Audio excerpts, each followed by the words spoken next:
Two retired police officers, one black, one white, stood before the United Nations Security Council with a solution that would change America forever. Captain Robert Bobby O'Brien had spent 28 years fighting crime in Chicago's toughest neighborhoods. Detective Marcus Williams had served 31 years in Detroit's most dangerous precincts. Together, they had discovered something that police departments, politicians, and civil rights leaders had missed for decades. The real cause of America's racial divide wasn't hatred, it was fear. And they had 18 months to prove their revolutionary solution could heal a nation. If you believe in unity and healing, hit that subscribe button and tell us in the comments where you're watching from. The friendship between Bobby O'Brien and Marcus Williams began with an argument at a police conference in Cleveland, Ohio. It was 2019. 2 years after both men had retired, and they were attending a seminar on community policing in the modern era. Bobby O'Brien was 59 years old, Irish-American, with prematurely gray hair and the weathered face of someone who had spent nearly 3 decades walking beats in Chicago's South Side. He'd grown up in a working-class neighborhood where police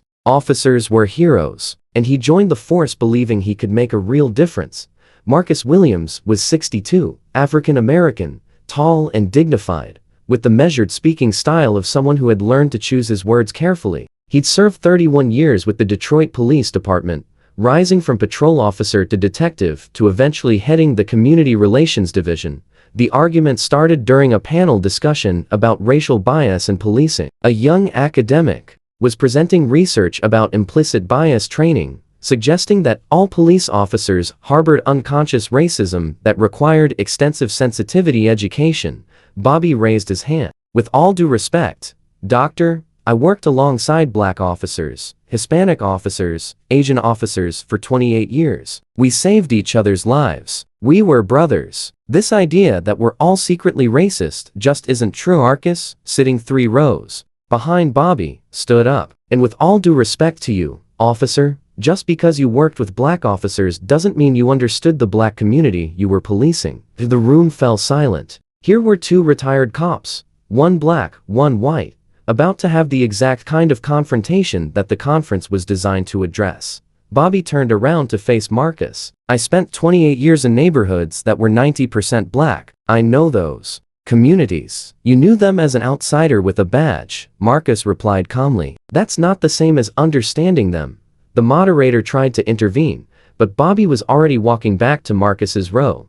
You want to tell me? I don't understand. Let's talk about it. What happened next surprised everyone in the room. Instead of escalating into the racial confrontation everyone expected, Bobby and Marcus found themselves in the hotel bar at midnight.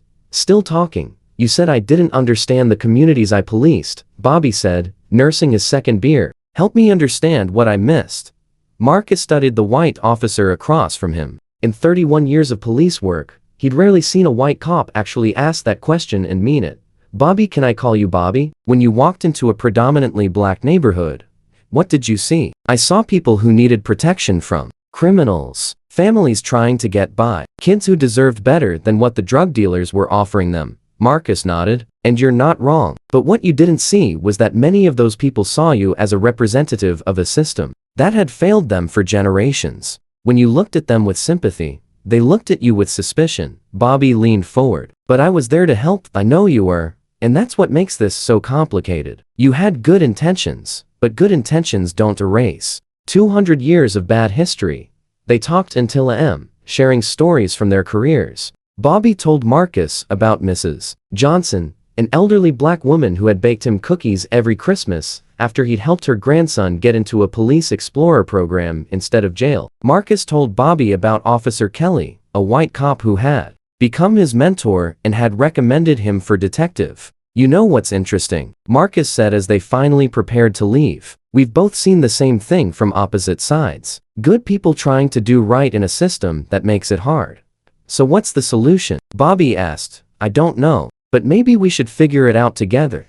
6 months later, Bobby and Marcus had developed an unlikely friendship. They met monthly, sometimes in Chicago, sometimes in Detroit, comparing their experiences and discussing what they'd learned. During one of these meetings, Marcus mentioned a conversation he'd had with his grandson. Tommy's 16 now, smart kid, wants to be a lawyer, but he told me last week that he's afraid of police officers. Marcus, I was a police officer for 31 years, and my own grandson is afraid of cops. Bobby was quiet for a moment. My nephew, Sean, just graduated from the police academy. He told me he's nervous about working in black neighborhoods because he doesn't want to be seen as racist. So we have black kids afraid of police and white cops afraid of being called racist, Marcus observed. Both sides operating from fear instead of understanding, Bobby added. That's when Marcus had the idea that would change everything. What if we tried an experiment? What if we took a small town with racial tensions and tried to bridge that gap? How?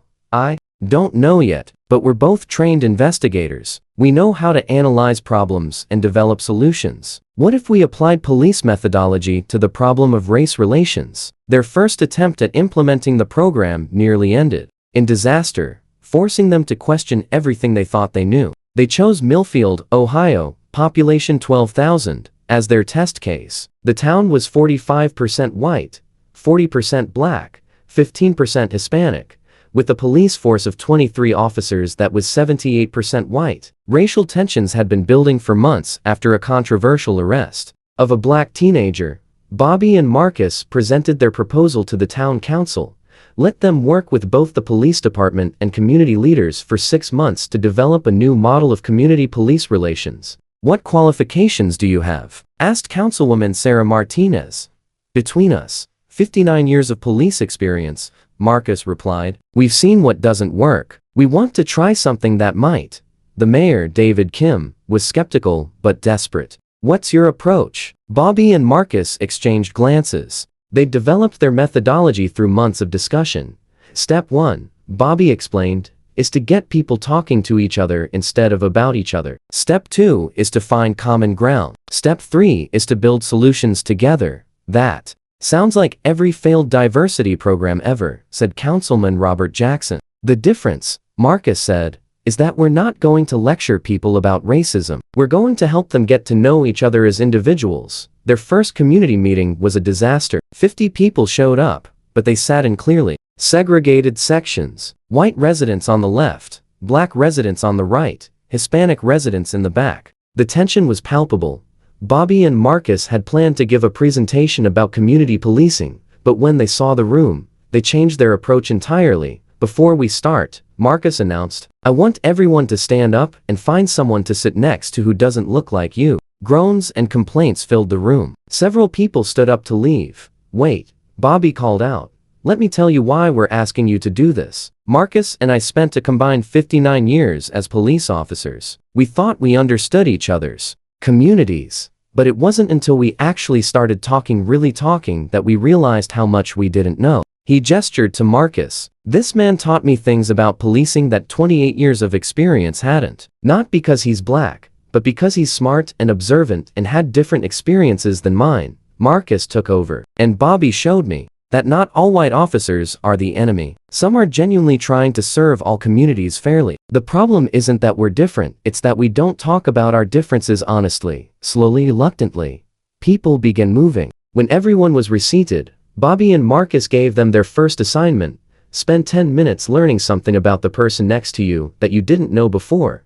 What happened in those 10 minutes would become the foundation of their revolutionary approach. Mrs. Dorothy Henderson, a 67-year-old black grandmother, found herself sitting next to Officer Mike Kowalski, a 29-year-old white patrolman who had arrested her grandson 2 months earlier. The conversation started awkwardly. Mrs. Henderson, I want you to know that I didn't enjoy arresting Tommy, but he was involved in that fight outside the school. Dorothy bristled. Officer, Tommy was trying to stop that fight, not start it. That's not what the witnesses said.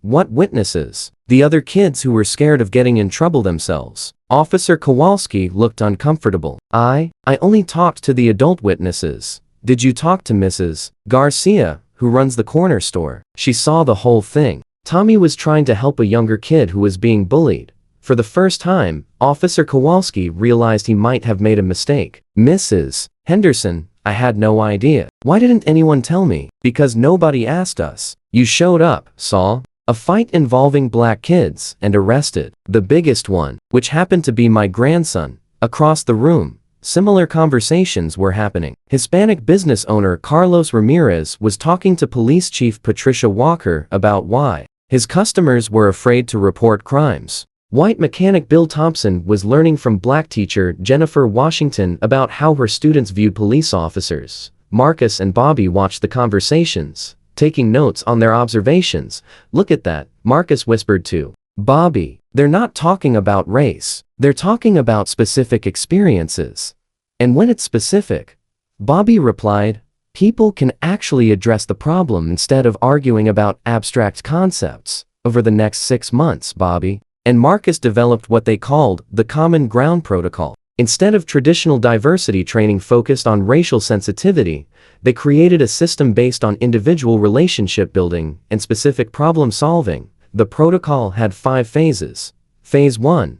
Personal connection, get people to see each other as individuals with names, families, and stories. Phase 2. Specific issues, identify concrete problems that could be addressed, rather than abstract grievances. Phase 3. Shared solutions, have community members and police work together to solve specific problems. Phase 4. Success documentation, record and celebrate when the collaboration worked. Phase 5. System integration, make the successful collaboration standard operating procedure. The first major test came when a black teenager named Deshaun Robinson was caught spray painting the side of a building. In the past, this would have resulted in arrest, court costs, and increased tension between Deshaun's family and the police. Instead, Officer Kowalski, who had learned from his mistake with Tommy Henderson, called Marcus and Bobby. "We've got a situation that might be perfect for the protocol," he said. They brought together Deshaun, his mother, the building owner who was white,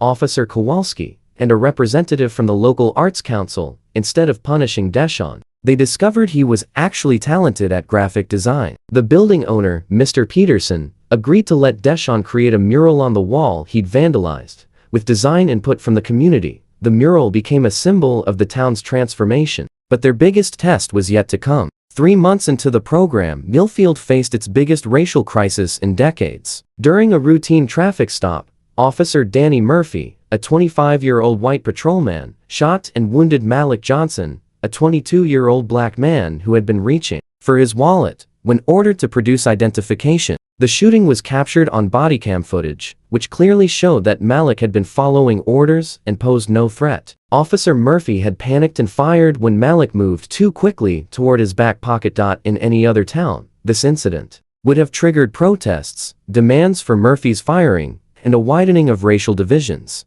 The community was angry, hurt, and ready to explode. But Bobby and Marcus saw an opportunity to test whether their protocol could handle a real crisis. They called an emergency community meeting for the evening after the shooting. Over 200 people showed up, and the tension was explosive. Malik's father, Robert Johnson, stood up first. "My son is lying in a hospital bed because a police officer shot him for being black." Officer Murphy, who had been placed on administrative leave, was in the audience with his wife. He stood up, visibly shaken. "Mr. Johnson, I am so sorry. I was scared, and I made a terrible mistake. Your son did nothing wrong." The room erupted. Some people shouted at Murphy, others defended him. It looked like the meeting would dissolve into chaos. Marcus stepped forward. "Everyone stop. Robert, Danny, both of you come up here." What happened next had never been attempted in the history of American policing. Marcus and Bobby facilitated a direct conversation between the father of a shooting victim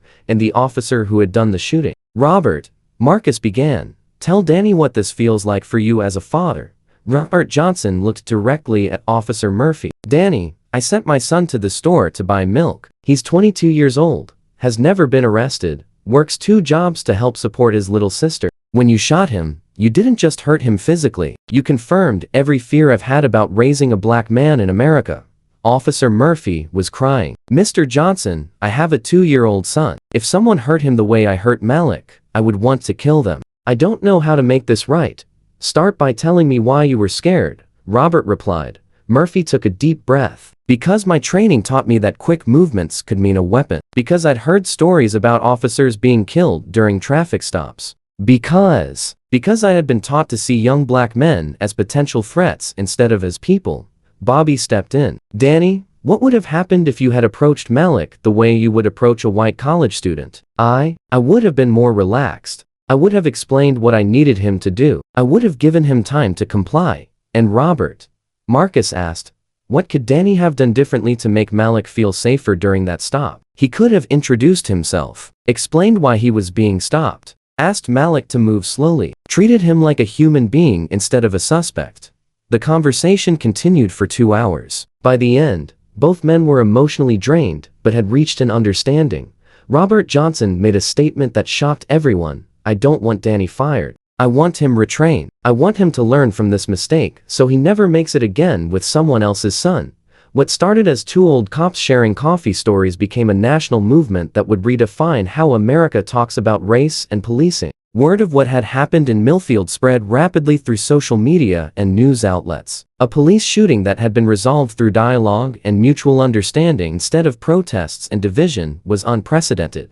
The bodycam footage was released publicly, showing Officer Murphy's mistake clearly, but also documenting his immediate remorse and accountability. The video of the community meeting went viral, with millions of people watching a black father and white police officer work through their conflict constructively. Within weeks, Bobby and Marcus were receiving calls from mayors, police chiefs, and community leaders across the country. Can you bring your program to our city? The first major implementation was in Camden, New Jersey, where racial tensions between police and the community had been building for years. Bobby and Marcus spent 3 months there, training local facilitators in the Common Ground Protocol. The results were dramatic. Use of force incidents dropped by 67. Community complaints against police fell by 78.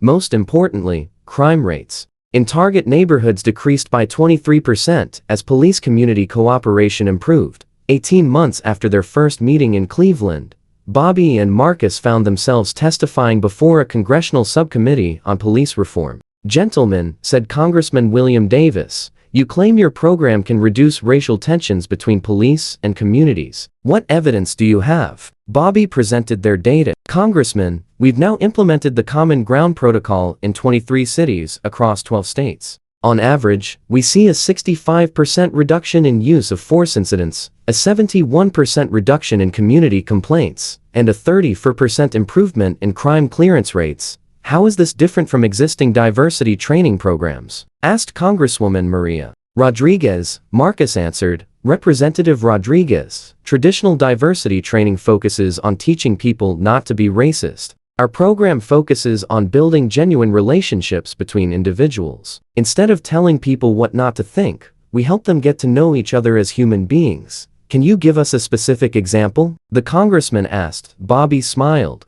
In Detroit, we paired Officer Jennifer Walsh, a white female officer, with Mrs. Betty Robinson, an elderly black grandmother whose house had been burglarized 3 times. Instead of just taking reports, Officer Walsh started checking on Mrs. Robinson weekly. She learned that Mrs. Robinson was caring for 2 grandchildren and couldn't afford proper locks for her doors. Marcus continued the story. Officer Walsh worked with the community to organize a neighborhood watch program and helped Mrs. Robinson apply for a city grant to improve her home security. Crime in that area dropped by 40% because the community and police were working together instead of viewing each other with suspicion. Not everyone was happy with Bobby and Marcus's success. They faced criticism from multiple directions. Some civil rights activists accused them of being Uncle Toms, who were helping the police avoid accountability for systemic racism. Some police unions criticized them for throwing officers under the bus by acknowledging that racial bias existed in law enforcement. Some politicians accused them of being naive idealists who didn't understand the realities of urban crime. The harshest criticism came during a television debate with Dr. Angela Thompson, sociology professor who specialized in racial justice issues. Mr. Williams, Mr. O'Brien, Dr. Thompson said, your program essentially asks black people to make friends with their oppressors. How is that justice? Marcus responded calmly, Dr. Thompson, our program doesn't ask anyone to accept oppression. It asks people to work together to eliminate it. When police officers and community members know each other as individuals, it becomes much harder for either side to dehumanize the other. But you're not addressing the systemic issues, Dr. Thompson pressed. Individual relationships don't change institutional racism. Bobby leaned forward. Doctor, With respect, institutions are made up of individuals. When you change how individuals relate to each other, you change the institution. We've seen it happen in 23 cities. The international attention came as a surprise. Bobby and Marcus received an invitation to address the United Nations Security Council about their work as part of a global discussion on police reform and racial justice, standing before representatives from 193 countries. Marcus felt the weight of the moment. Distinguished delegates, 3 years ago my friend Bobby and I got into an argument about race and policing. Today, we're here to share what we've learned. That fear, not hatred, is the enemy of justice. Bobby continued. We've discovered that when people see each other as individuals rather than representatives of racial groups, they naturally want to help each other rather than hurt each other. The Secretary General asked, how do you scale this approach to address racial tensions globally? Marcus smiled. The same way we've scaled it in America. One relationship at a time. One conversation at a time. One community at a time. 5 years after their first meeting, Bobby and Marcus had trained over 500 facilitators in 47 states. The Common Ground Protocol was being used in 156 cities, with documented improvements in police-community relations in 89% of implementation sites. But their proudest achievement was more personal. Officer Danny Murphy, who had shot Malik Johnson in Millfield, had become one of their most effective trainers. After completing a year-long retraining program designed by Robert Johnson and approved by the community, Murphy had developed a specialty in de-escalation and cultural sensitivity training. Malik Johnson had recovered fully from his injuries and was now studying criminal justice in college, with plans to become a police officer himself. I want to be the kind of cop who sees people as individuals first, Malik told reporters. Danny Murphy made a mistake, but he owned it and learned from it.